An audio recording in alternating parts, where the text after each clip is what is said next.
सभी को राधे राधे, जय श्री राम, जय माता दी। आज मैं चर्चा करने वाला हूँ नवरात्रि में भगवती का आगमन और प्रस्थान। दूसरी बात कि भगवती की आराधना किस प्रकार करें, कलश स्थापना किस प्रकार करें।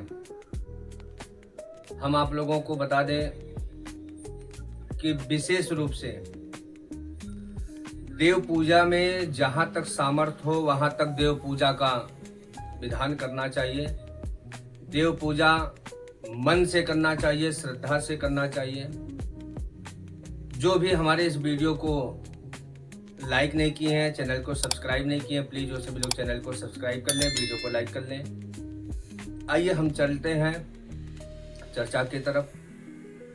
भगवती का आगमन इस बार हाथी पे आरूढ़ होकर के आ रही हैं आदि शक्ति जगत जननी जगदम्बा मैया, और मनुष्य पर सवार होकर के प्रस्थान करेंगे।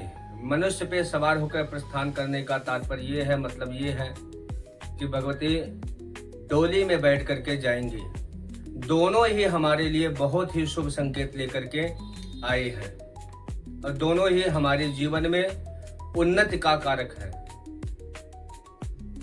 आइए हम सभी लोग चलते हैं भगवती के कलश स्थापन के तरफ।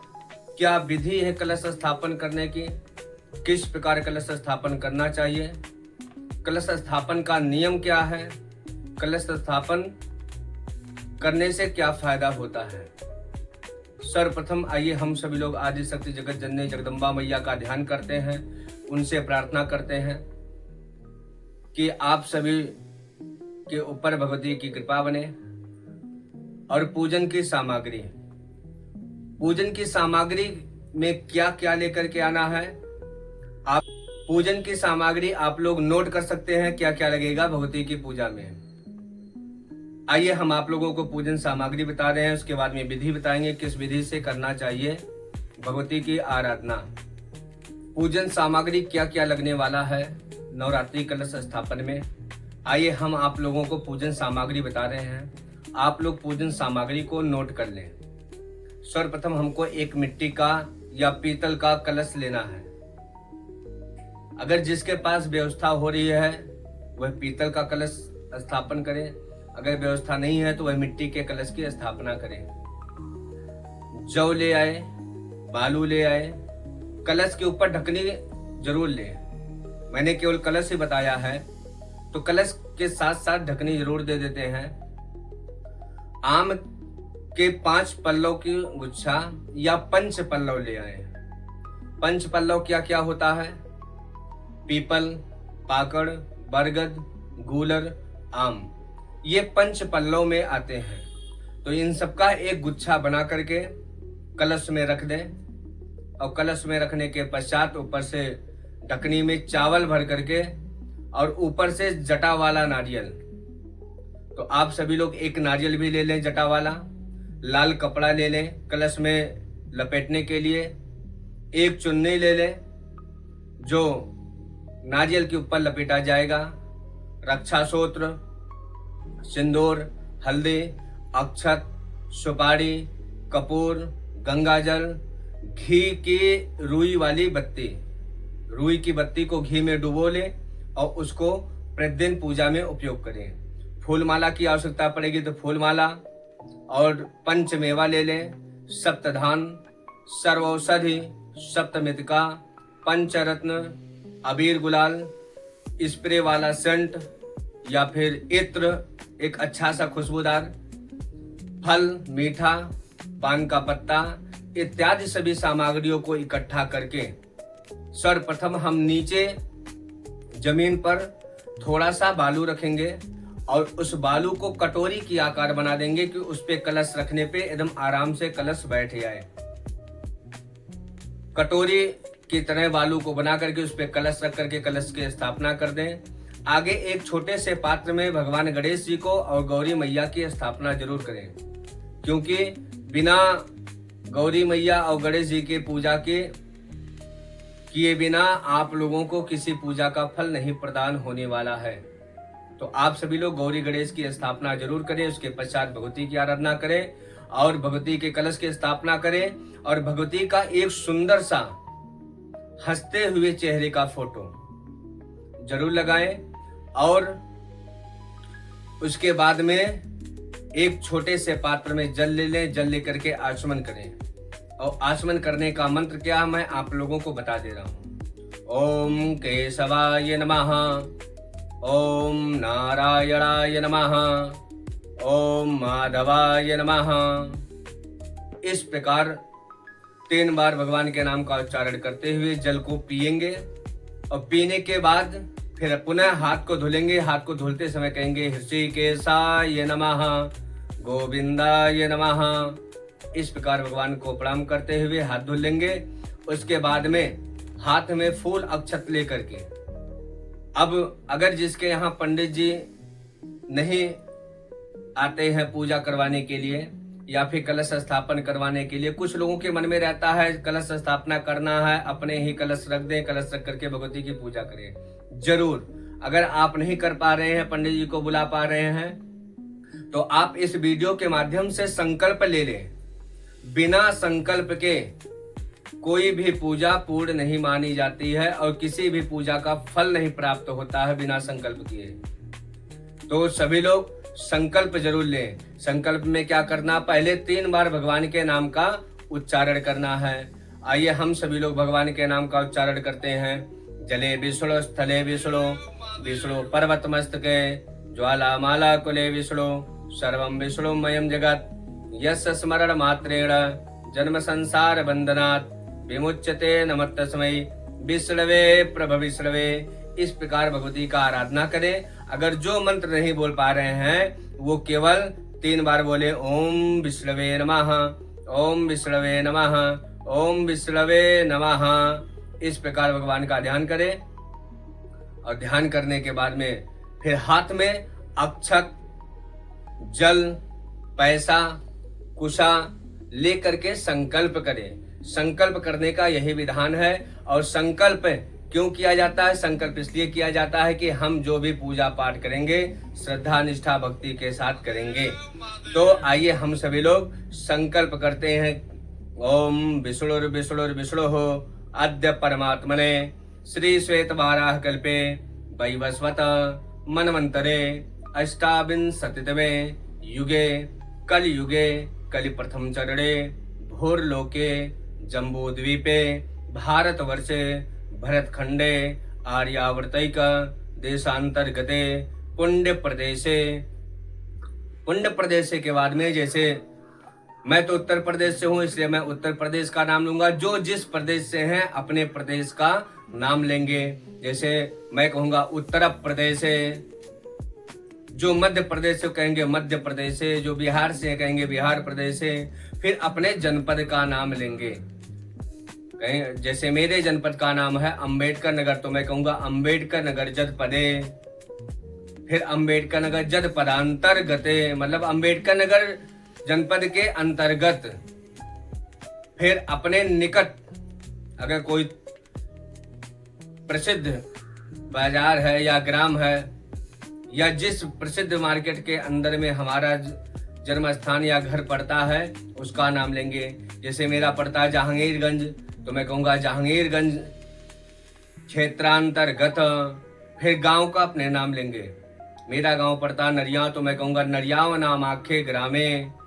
फिर आप लोग भी अपने गांव का नाम लेंगे। फिर कहेंगे देव ब्राह्मणा नाम सन्निधौ, या फिर अगर ब्राह्मण के सानिध्य में कर रहे हैं तो कहेंगे देव ब्राह्मणा नाम सन्निधौ। नहीं तो अगर देवताओं की कृपा से देवताओं के ही सानिध्य में कर रहे हैं कहेंगे देवा नाम सन्निधौ। भगवान के सानिध्य में होकर के मैं यह पूजा कर रहा हूँ। फिर कालयुक्त नामाब्द संवत्सर, इस समय कालयुक्त नाम का संवत्सर चल रहा है, जो कि हमारे भारतवर्ष में काल के रूप में यह प्रवेश किया है और काल के ही रूप में अपना कार्य दिखा रहा है। जहां देखेंगे वहां ही चारों तरफ से काल ही काल के रूप में जल प्रलय दिखाई दे रहा है इस समय। तो कहेंगे कालयुक्त नामाब्द संवत्सरे। फिर सूर्य दक्षिणायने, याम्यायन सौम्य गोलः। अभी पीछे वर्षा ऋतु था, अब आ गया है शरद ऋतु, तो हम कहेंगे शरद ऋतु महामांगल प्रद मासोत्तमे मासे शुभे मासे शुभे अश्विन मासे शुभे शुक्ल पक्षे शुक्ल पक्षीय। प्रतिपदा तिथि रहेगी प्रथम दिवस में, तो कहेंगे प्रतिपदायाम शुभ पुण्य तिथौ उत्तरा फाल्गुनी नक्षत्रे। जो सुबह के समय करेंगे वह कहेंगे उत्तरा फाल्गुनी नक्षत्रे, और जो 11:20 के बाद अगर संकल्प लेते हैं तो कहेंगे उत्तरा फाल्गुनी नक्षत्रे तद उपरांते हस्त नक्षत्रे भवनामाख्ये करणे। कन्या राशि से सी चंदे, कन्या राशि पे चंद्रमा है, बहुत ही शुभ फल प्रदान करता है, कहेंगे कन्या राशि से सी चंद्रे। फिर कन्या राशि से सी सूर्य, मिथुन राशि से सी देव गुरु, शेषेषु ग्रहेषु यथा यथा राशि स्थान स्थितेषु सत्सु एवं ग्रह गुण गण विशेषण विशिष्टायाम शुभ पुण्य तिथौ। उसके बाद में अपने नाम का, अपने गोत्र का स्मरण करेंगे। सर्वप्रथम गोत्र का स्मरण करेंगे। जैसे मेरा गोत्र है सांडिल गोत्र, उसी प्रकार आप लोग अपना गोत्र का स्मरण करेंगे। तो मैं कहूंगा सांडिल गोत्रो उत्पन्नोहम। आप भी कहेंगे जैसे जिसका जो गोत्र होगा, उसके बाद में कहेंगे उत्पन्नोहम। फिर उसके बाद में अपना नाम लेंगे। मेरा नाम मोनू तिवारी है, तो मैं कहूंगा मोनू तिवारी शर्माहम। जो ब्राह्मण परिवार से संकल्प लेंगे वो शर्माहम बोलेंगे। जो क्षत्रिय परिवार से रहेंगे वह बर्माहम बोलेंगे। जो वैश्य परिवार से रहेंगे वह वैसोहम बोलेंगे, और जो शूद्र परिवार से रहेंगे वह कहेंगे शूद्रोहम। इस प्रकार लेकर के फिर कहेंगे श्रुति स्मृति पुराणोक्त वेदोक्त शास्त्रोक्त कल्पोक्त फल प्राप्ति अर्थम स्थिर लक्ष्मी कीर्ति लाभार्थम शत्रु पराजय सद्भीष्ट सिद्ध्यर्थम प्रतिदिनम अप्राप्त लक्ष्मी प्राप्त्यर्थम प्राप्त लक्ष्म्या चिरकाल संरक्षणार्थम लोके वा राज्यसभायां तद्वारे समस्त यशो विजय लाभादि प्राप्त्यर्थम पुत्र पौत्रादि विद्यार्थम। इसके बाद में हम लोग कहेंगे भगवती परम्बा जगदम्बा देवी कृपा प्रसादात प्राप्त्यर्थम। भगवती की कृपा प्राप्त करने के लिए यह संकल्प हम लोग लेंगे। फिर उसके बाद में हम लोग कहेंगे कृपा प्रसाद प्राप्त्यर्थम अस्मिन दिवसे, मतलब आज के दिन,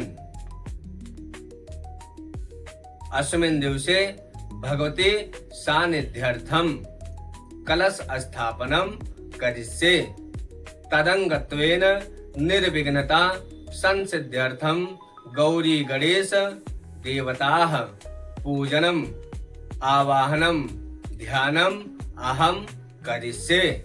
इस प्रकार संकल्प लेकर के हाथ में जो कुशा अक्षत जल पुष्प पैसा ले रखे हैं उसको भगवती के सानिध्य में छोड़ देंगे। छोड़ने के बाद में हाथ में फूल अक्षत लेकर के भगवती का ध्यान करेंगे। भगवती के ध्यान करने से पूर्व भगवान गणेश का और गौरी मैया का ध्यान करेंगे। तो आइए हम लोग भगवान गणेश का और गौरी मैया का ध्यान करते हैं। ओम गजाननं भूतगणाधिसेवितं कपित्थजम्बो फलचारुभक्षणं उमासुतं शोकविनाशकारिकं नमामि विघ्नेश्वरपादपङ्कजं। नमो देव्यै महादेव्यै शिवायै सततं नमः। नमः प्रकृत्यै भद्रायै नियता प्रणता स्मदाम। इस प्रकार भगवान गौरी गणेश का ध्यान करके अक्षत पुष्प को गौरी गणेश भगवान के पास छोड़ करके आग्रह करेंगे, हाथ जोड़ेंगे कि हे प्रभु, हे भगवती गौरी मैया, आप यहाँ विराजो, हमारी पूजा को स्वीकार करो। अपने ही भाषा में भगवती का आवाहन करेंगे। उसके बाद में हाथ में फूल अक्षत लेकर के करुणामयी भगवती परम्बा जगदम्बा मैया का पुनः ध्यान करेंगे। कलश में फिर कहेंगे ओम या देवी सर्वभूतेषु दयारूपेण संस्थिता नमः तस्यै नमः तस्यै नमः तस्यै नमो नमः। इस प्रकार भगवती परम्बा जगदम्बा मैया का ध्यान करेंगे। उसके बाद में हम सभी लोग हाथ में फूल अक्षत लेकर के वरुण भगवान का ध्यान करेंगे। वरुण भगवान का ध्यान करते समय अगर जिसको मंत्र नहीं याद है वह हाथ में फूल अक्षत लेकर के ध्यान से मन को एकाग्र करते हुए हाथ जोड़ करके वरुण भगवान से प्रार्थना करेंगे, हे वरुण भगवान आप यहाँ आकर के विराजो, हमारी पूजा को स्वीकार करो। इस प्रकार करने के पश्चात सभी के ऊपर थोड़ा थोड़ा अक्षत छोड़ देंगे। अक्षत छोड़ करके भगवान से प्रतिष्ठा करेंगे कि हे प्रभु आप यहाँ आइए, बैठिए और हमारी पूजा को स्वीकार कीजिए। इसके पश्चात 4 बार हम जल गिरा करके भगवान का अभिवादन करेंगे। हाथ धुलेंगे भगवान का, पैर धुलेंगे, मुख धुलेंगे। इस प्रकार भाव से भगवान का पूजन करेंगे। उसके बाद में पंचामृत बना लेंगे। दूध, दही, घी, मधु, मीठा का पंचामृत बना करके पूर्व से ही रखे रहेंगे और फिर पंचामृत से सबका स्नान करेंगे। और पंचामृत से स्नान करते हुए भगवान का देव भाषा में अभिवादन करेंगे। पंचामृतम मया नीतम पयोदधि घृतम मधु शर्कर्या च समायुक्तम स्नानार्थम प्रतिगृह्यताम् पंचामृता स्नानम समर्पयामि सर्वेभ्यो आवाहित देवताभ्यो नमः। इस प्रकार पंचामृत से स्नान करा करके पुनः शुद्ध जल से स्नान कराएंगे।